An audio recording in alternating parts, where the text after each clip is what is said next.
Kung balak nyo mag-ulam ng isda, abay good news po dahil bumaba ang presyo niyan.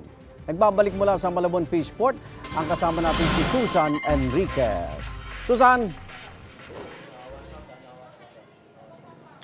Iga, dahil daw sa maraming supply ng isda ngayon, dahil mainit ang panahon at sadyang mababa ang presyo ng isda dito sa Malabon Fishport dahil ito nga ibagsakan. So, mas mura na nakukuha dito yung mga presyo ng iba't ibang isda. At ito nga, mga kapuso tayo na dumadayo dito para bumili. Ma'am, ano plano niyong bilhin isda dito ngayon? Olpot po. Ano yun? Yung olpot po. Ang pangalan? Olpot po. Olpot to? Opo. Olpot? Opo. Anong luto masarap dyan sa olpot? Prito. Prito. Ang olpot po ay parang isang klase ng lapu-lapu. Bakit dito kayo bumibili sa Malabon Fishport? Mura po dito. Mas mura. Naramdaman nyo ba yung pagmura ng mga presyo ng isda ngayong mainit ang panahon? Opo. Gaano ho ilaki ng baba sa presyo? Mga 70% po. 70%? Halimbawa, itong olpot, magkano dati? Dati po siya ang 200, ngayon po is 150 na po. Oy, malaki nga talaga. Malaki nga talaga ang ibinaba dahil sabi nga ng mga nagtitinda dahil marami ang dumarating na isda. Ma'am, salamat. Bili ka. Anong luto gagawin mo? Prito lang po. Prito lang? Escabeche Pero ano, po. escabeche din. Salamat na at namimili siya ng isda dito sa Malabon Fishport. Well, laki ha. 70% yung ibinaba sa presyo ng isda. Si Kuya ang nagbebenta naman. Kuya, dahil mainit ang panahon, talagang isa ba sa mga dahilan to kung bakit talagang bumababa ang presyo ng isda? Opo. Bakit? Dumadagsa pong isda. Dagsa? Opo. Anong klase ng isda? Lahat ng klase ng isda? Lahat po ng klase ng isda. Okay. Halimbawa, pansin ko yung tilapia. Sa ibang palengke, nabibili ng 180 pesos per kilo. Pero dito, 80 hanggang 100. Opo. Bakit gano'n ang presyo? Sa sobrang dami po ng mga isda. Ano sinabi-sabi ng mga mangingisda? Bakit marami? Naglulutangan ba ang isda pag sobrang init ng panahon? Nag-aangatan daw po ang isda sa ilalim ng dagat. Okay. So, kailan ito muli magmamahal? Kailan magdadalang ang presyo ang supply ng isda? Ang dating? Pagka nagtag-ulan na, gano'n? Opo, mga tag-ulan po.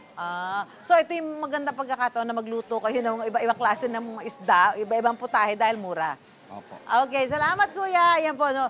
So, yun yung sinasabi, talaga malaki yung ibinaba ng presyo ng isda. Ngayon na napakatindi ng init ng panahon at sinasabi nga ho ng Pag-asa na hanggang Mayo, matinding init pa ng panahon ng ating mararanasan. So, asahan na rin natin ang mas lalo pang pagmura ng presyo ng isda. Sa ngayon, ito ho ang presyo. Ang maya-maya ho na dating 700 pesos, ngayon ay 400 pesos na lang. Ang binuan ay 200 pesos. Sa lakitok, 300 pesos. Medyo mahal ho ang isdang talakitok. Dati mga 500 to 600 pesos per kilo. Pero 300 pesos po ang sapsap, 250. Asohos, 200. Bitilya, 200.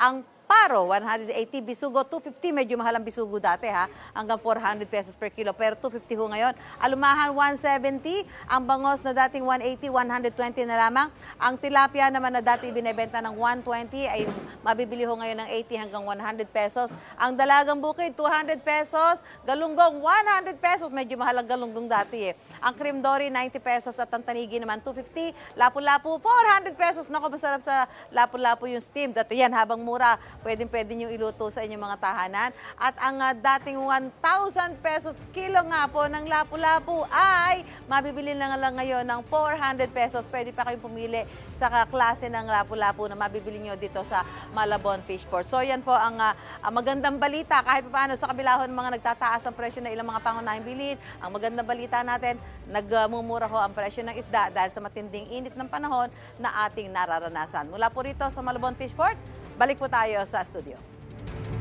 Igan, mauna ka sa mga balita. Mag-subscribe sa GMA Integrated News sa YouTube.